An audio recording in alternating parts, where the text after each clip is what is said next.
U.S. officials are on high alert as a notoriously violent prison gang is spreading from coast to coast. Tren de Aragua, or TDA, was born out of Venezuela in a prison and has been linked to crime like this jewelry store heist in Colorado. News Nation obtaining a memo warning law enforcement that an estimated 1,000 TDA members have been given the green light to attack officers.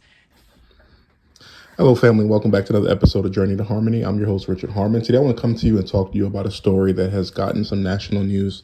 So we all remember the migrant immigration of illegal immigrants that started in late 2022 and has just continued to pour on. Cities like Chicago, New York, Denver have all been inundated with the influx of whole city populations that have been brought to their cities by illegal immigration.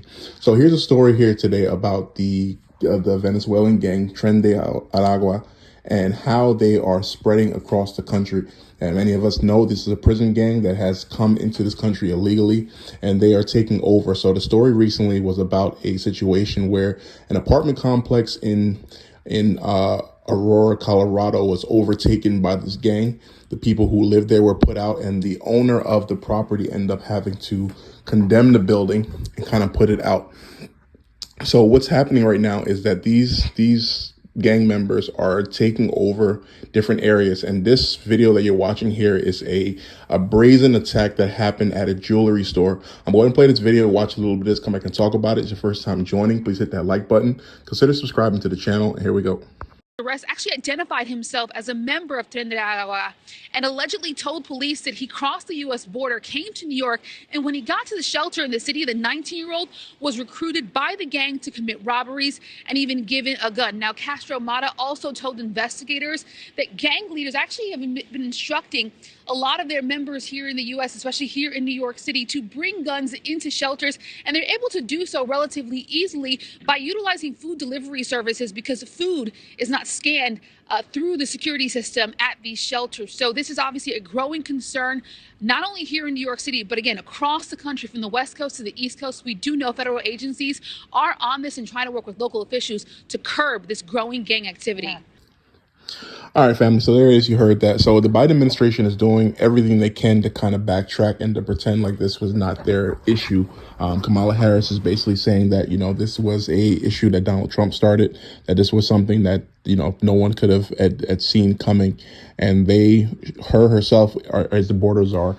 Right now, citizens everywhere are upset with this. Whether or not they're going to ride this enough to a vote for Donald Trump is another story, but the momentum that once was with Donald Trump has slowed as the media has put on an all-out onslaught for Kamala Harris and for her Vice President Tim Walz. The election is about 70 days away, and we're getting ready to see a all-out blitzkrieg. If you haven't noticed, today they've recently expanded the charges on Donald Trump. So again, many people, if Donald Trump was in election and you had something like this going on, many people would say this was election interference, but for whatever reason, it's not being seen as that way. Again, do as I say, not as I do.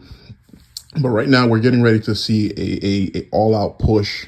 And, there many things are being popped up, whether it's the MPOX, whether it's all these different actions that are happening right now. But again, the biggest thing that is going on, and one thing that I speak to the African American community very much about, is that a vote for Kamala Harris, again, will open up the borders. That will likely be 8 years of Kamala Harris, of which I don't think that the African American community or maybe even this country can really sustain at over a 4-year period where there was a chance of another electorate coming. We had 10 million people cross the border. What will happen in an 8-year span with someone in office such as Kamala Harris is yet to be seen. This is going to be an interesting process, and the next few months as we pass by is going to be something that we're not sure how it's going to play out. But for sure, we'll be covering here on Journey to Harmony. What are your thoughts on this issue? Please comment below. Like, share, and subscribe. Thank you so much for joining. Have a good day.